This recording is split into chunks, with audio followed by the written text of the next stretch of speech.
You're listening to The World at 8 with Lynn Mozart.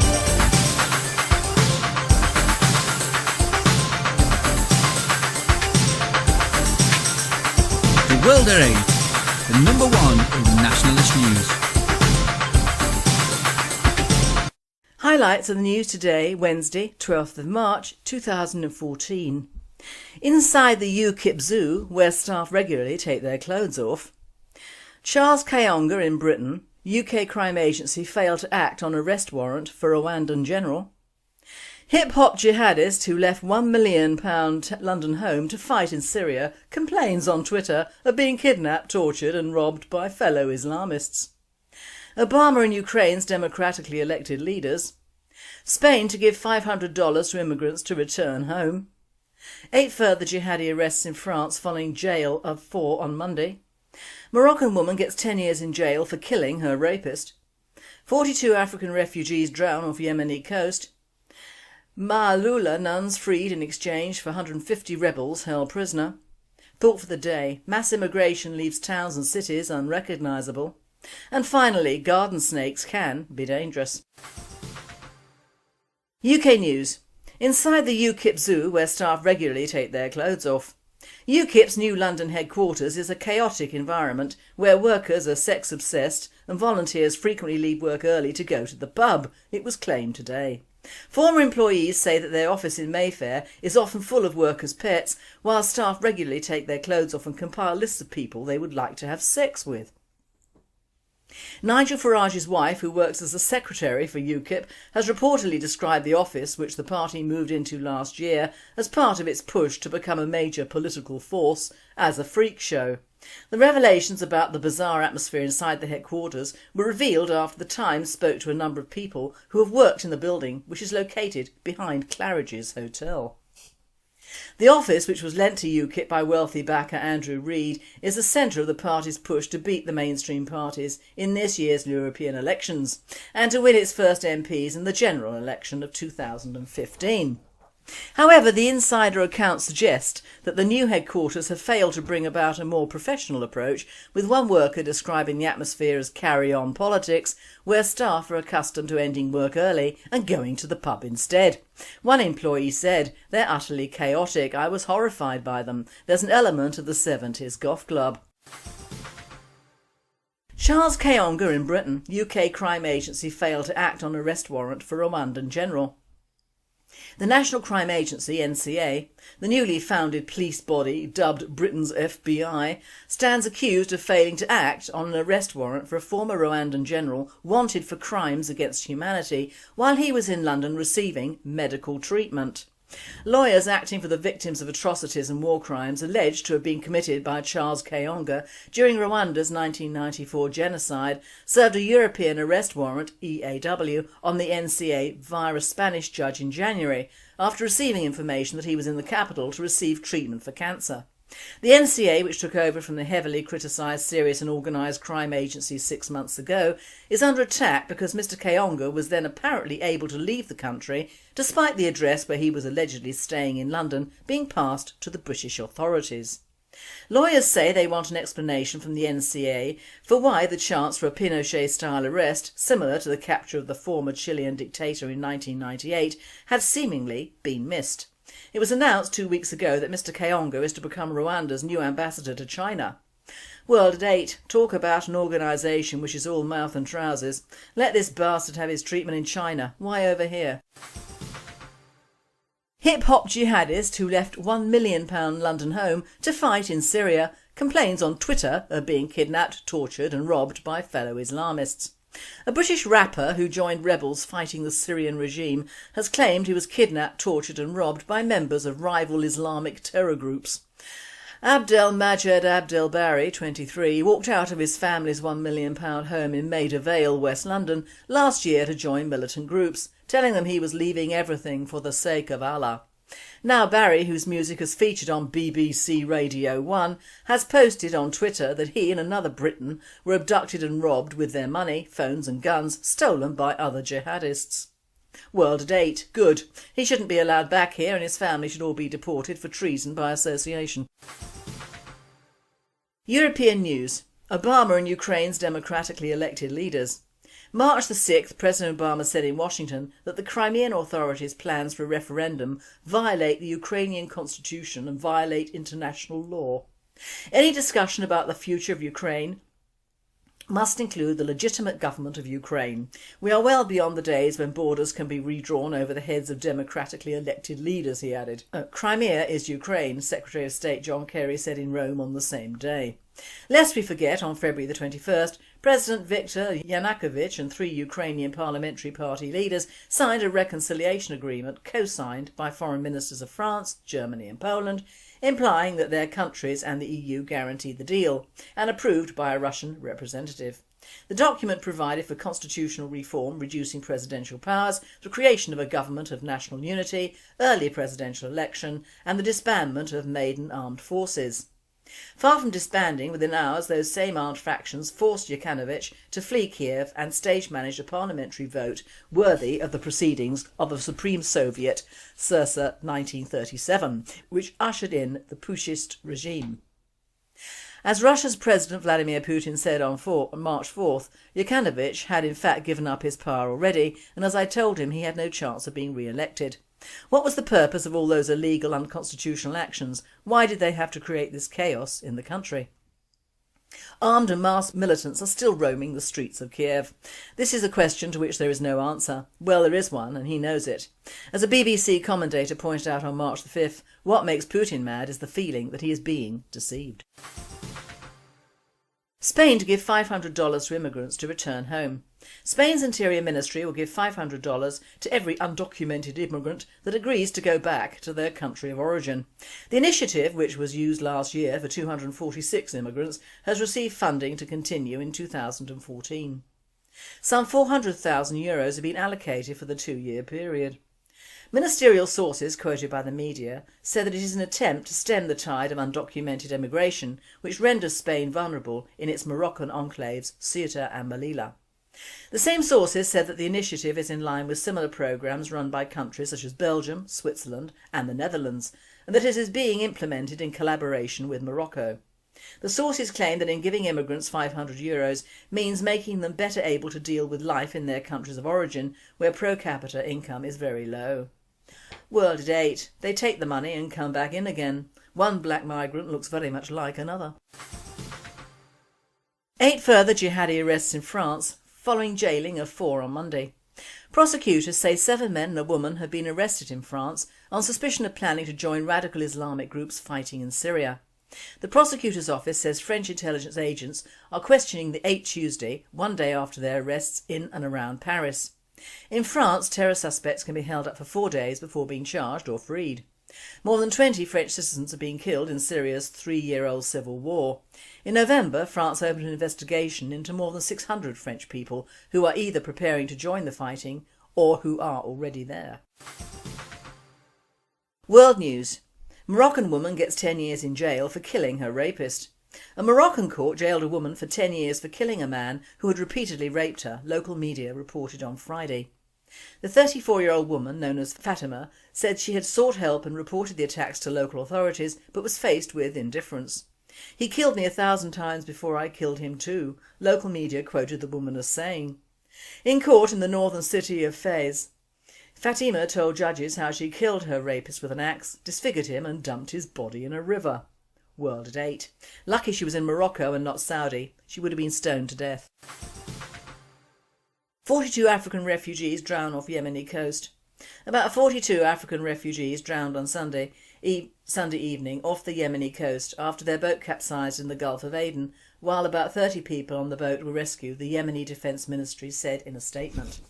The accident took place a few kilometres away off the coast of Bir Ali coast of Yemen's southern province of Shabwa on Sunday evening, according to a statement that is posted on the ministry's website. World at 8. So the Yemenis clearly don't run about rescuing Africans in boats, do they? However, they do allow pirate and worse activities in those waters. Ma'alula nuns freed in exchange for 150 rebels held prisoner. The group of Orthodox nuns kidnapped last December in Malula were released last week after President Assad released 153 rebels held as prisoners. The 13 nuns and 3 of their assistants were received by a convoy of cars that had arrived in Roha in Syria from Arsal in the Bekaa district of Lebanon. A Lebanese security convoy headed by Security Chief General Abbas Ibrahim waited on the Syrian border for hours for the go-ahead to collect the nuns. According to Lebanese media sources, the kidnappers had second thoughts, but in the end the sisters were brought to safety. It is assumed, but not certain, that they were brought to Damascus. Thought for the day. What mass immigration has done for Britain. The free market to which our EU partners are fundamentally committed has turned out to have rather different and serious implications in the UK. The fundamental mistake was to expand the EU to include 100 million people with a standard of living about 1/4 of ours. Migration Watch UK. Now, Migration Watch is the most viable of the groups and quangos set up to monitor immigration into this country. Although they run on official figures, and as you all now know, misinformation is now a key proponent of keeping the sheeples not only quiet but ignorant. Migration Watch also says net immigration to the United Kingdom surged to 212,000 in the year ending September 2013, a significant increase from the 154,000 in the previous year, according to the latest official statistics. The new immigration data casts considerable doubt on a pledge by Prime Minister David Cameron to get net immigration, the difference between the number of people entering Britain and those leaving, down to the tens of thousands before the general election in May 2015. According to the latest Migration Statistic Quarterly Report, you try saying that, published by the Office for National Statistics on February 27th, some 532,000 people migrated to the UK in the year ending in September, up from the 497,000 people who arrived during the previous year, while 320,000 left the country, down from the 343,000 the previous year. The number of EU citizens arriving in the UK rose to 209,000, up from 149,000 the previous year, while the immigration of non-EU citizens was 244,000, down from the 269,000 the previous year. Most of the immigrants to the UK were from the EU were from the economically troubled countries including Bulgaria, Italy, Poland, Portugal, Romania and Spain. Most of those arriving from non-EU countries were immigrants from Africa, Asia and the Middle East. Now, of course, these official figures do not include the illegals, the foreign prisoners in HM prison system, the relations brought in for dependency on benefits including children, potential marriage partners, students and businessmen. None of these are included, and neither are the thousands, if not millions, who spend their lives divided between the UK and their land of birth.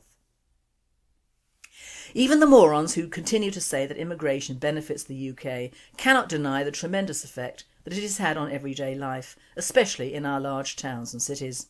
You compare London today with London of even 30 years ago and the differences are marked and terrible.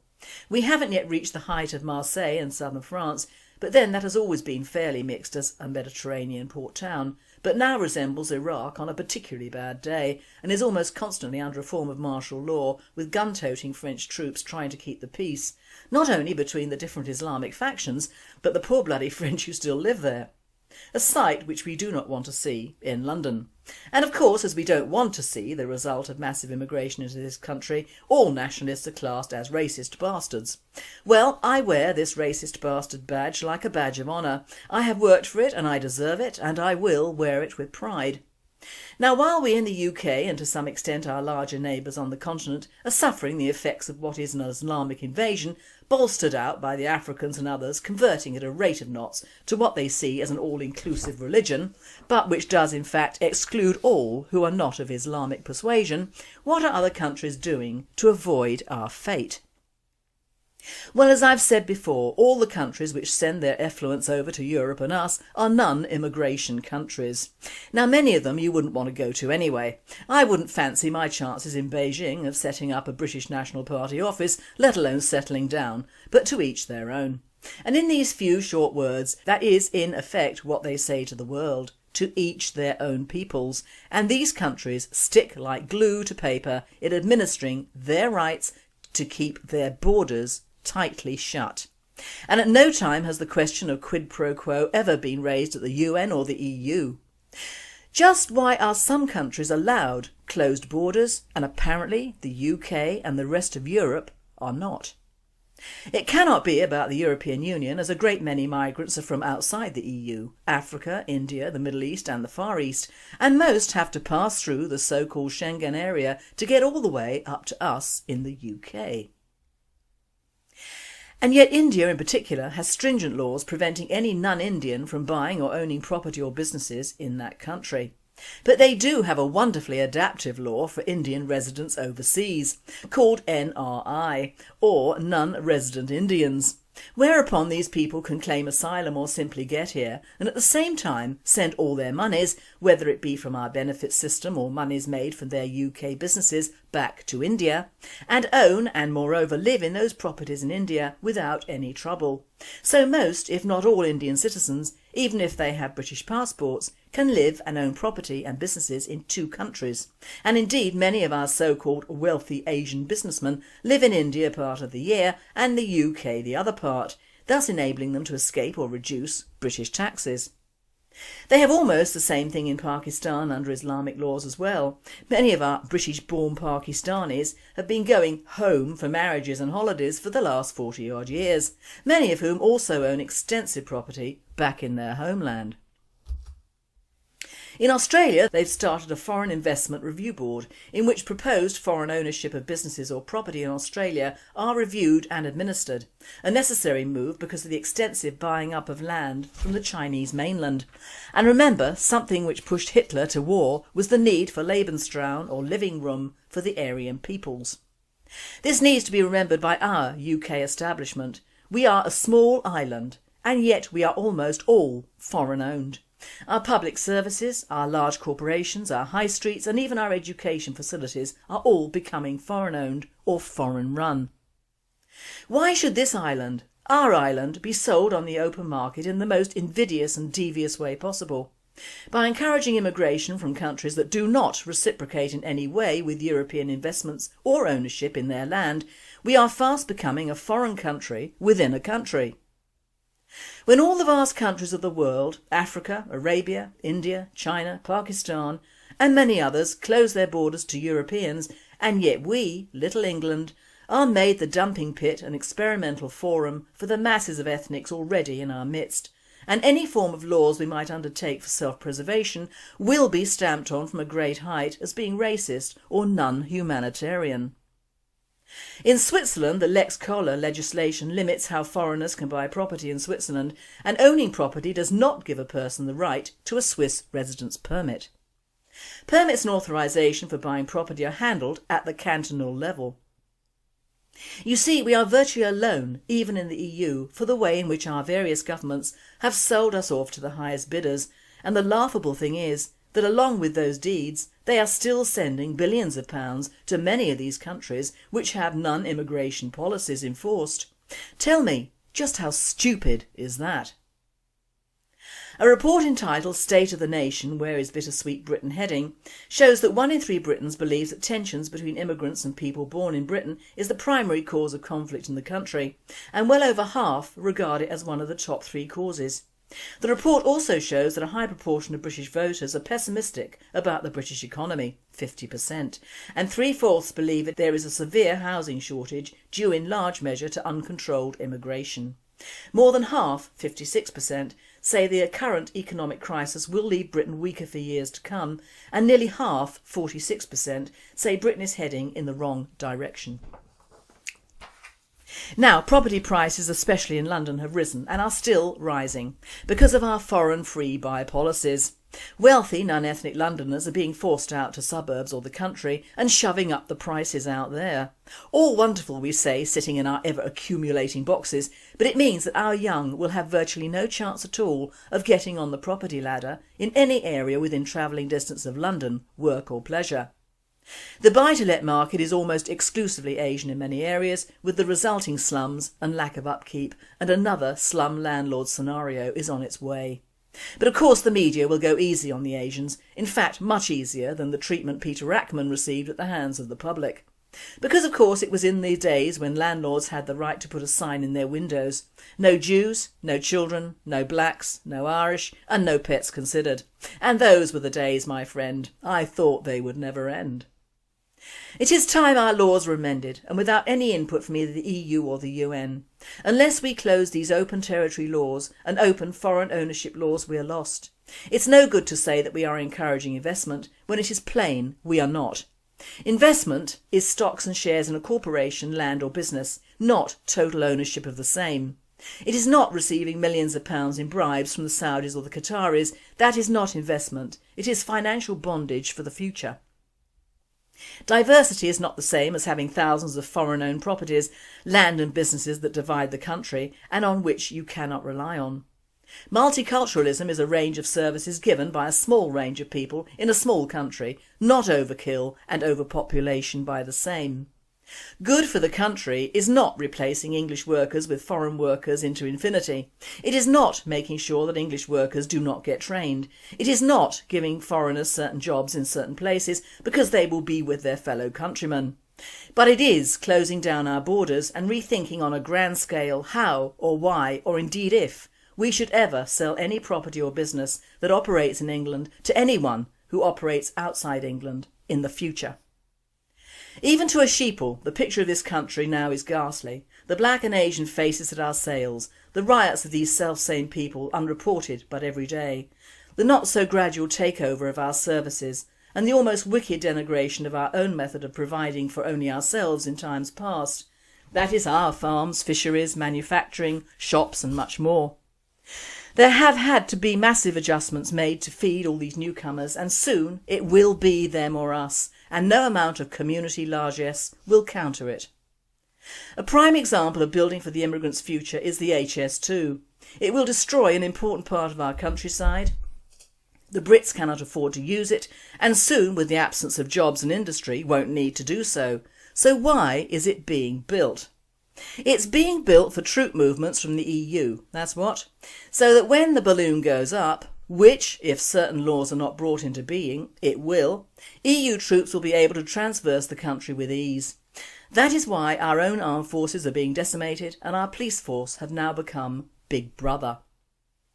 Due to British stupidity and generosity in one breath, England can become a police state. Muslims and ethnics in the main cities, holding on to the prime businesses and property and what remains of us in little boxes in certain areas well controlled. Now, if this is what you want, fine, but I personally don't, and I will fight it every inch of the way by any means I can. We need to adopt the stance of other countries who accused us of colonialism, close our borders, stop future foreign investors, fine and tax the existing ones, stop halal and start deportations of criminal and illegal aliens. This is a lovely blog from the Daily Telegraph and I quote, "Only citizens should vote, non-citizens should not. Being born or having a child does not a citizen make. You need to be born in that country with a citizen parent, one or two will do, or abroad with two citizens. If you're not a citizen or have a right of abode and have lost it, you can be deported. Living here does not allow relatives to come.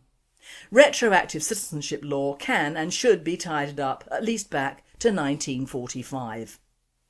We are the only country in the world that has given up the right to vote to foreigners. How can one expect to run a country the British way if half the sodding voters are foreign? I'm sure Boris the Loris can answer that one for me. If a country or its people do not stand up for themselves, then what is there to fight or vote for? And finally, garden snakes can be dangerous. Green tree snakes, Dendrolaphis punctulata, can be dangerous. Yes, tree snakes or grass snakes, not brown snakes or taipans, and here is why. A couple in Townsville had a lot of potted plants. During a recent cold winter, for Townsville that is, the wife was bringing some of the valued tender ones indoors to protect them from the cold at night. It turned out that a little green tree snake was hidden in one of the plants. When it warmed up it slithered out and the wife saw it go under the lounge. She let out a very loud scream. The husband, who was taking a shower, ran out to the living room naked to see what the problem was. She told him there was a snake in the lounge. He got down on the floor with his hands to look for it. About that time the family dog came and cold-nosed him on the behind. He thought the snake had bitten him, so he screamed and fell over on the floor. His wife thought he'd had a heart attack, so she covered him up, told him to lie still and called an ambulance. The paramedics rushed in, would not listen to his protests, loaded him on the stretcher and started carrying him out. About that time the snake came out from under the lounge and the paramedics saw it and dropped the end of his stretcher. That's when the man broke his leg and why he is still in hospital. The wife still had the problem with the snake in the house, so she called on a neighbour who volunteered to capture the snake. He armed himself with a rolled up newspaper and began poking under the sofa. Soon he decided it was gone and told the woman, who sat down on the sofa in relief. But while relaxing, her hand dangled in between the cushions where she felt the snake wriggling around. She screamed and fainted. The snake rushed back into the sofa. The neighbour, seeing her lying there passed out, tried to use CPR to revive her. The neighbour's wife, who had just returned from shopping at Woolies, saw her husband's mouth on the woman's mouth and slammed her husband in the back of the head with a bag of canned goods, knocking him out and cutting his scalp to a point where it needed stitches. The noise woke the woman from her dead faint and she saw her neighbour lying on the floor with his wife bending over him. So she assumed the snake had bitten him. She went to the kitchen, got a small bottle of whiskey and began pouring it down the man's throat. By now the police had arrived. They saw the unconscious man, smelt the whiskey and assumed that a drunken fight had occurred. They were about to arrest them all when the woman tried to explain how it all happened over a little garden snake. The police called an ambulance which took away the neighbour and his sobbing wife. Now the little snake again crawled out from under the sofa and one of the policemen drew his gun and fired at it. He missed the snake and hit the leg of the end table. The table fell over, the lamp on it shattered, and as the bulb broke it started to fire on the curtains. The other policeman tried to beat out the flames and fell through the window into the yard on top of the family dog, who, startled, jumped out and raced into the street, where an oncoming car swerved to avoid it and smashed into the parked police car. Meanwhile, neighbours saw the burning curtains and called in the fire brigade. The firemen had started raising the fire ladder when they were halfway down the street. The rising ladder tore out the overhead wires, pulled out the power and disconnected the telephones in a 10-square city block area, although they did get the house fire out. Time passed. The snake was caught and both men were discharged from the hospital. The house was repaired, the dog came home, the police acquired a new car and all was right with their world. A while later they were watching TV and the weatherman announced a cold snap for that night. The wife asked her husband if he thought they should bring in their plants for the night, and that's when he shot her. You've been listening to The World at 8. I am Lynn Mozar and I wish you all a very good night.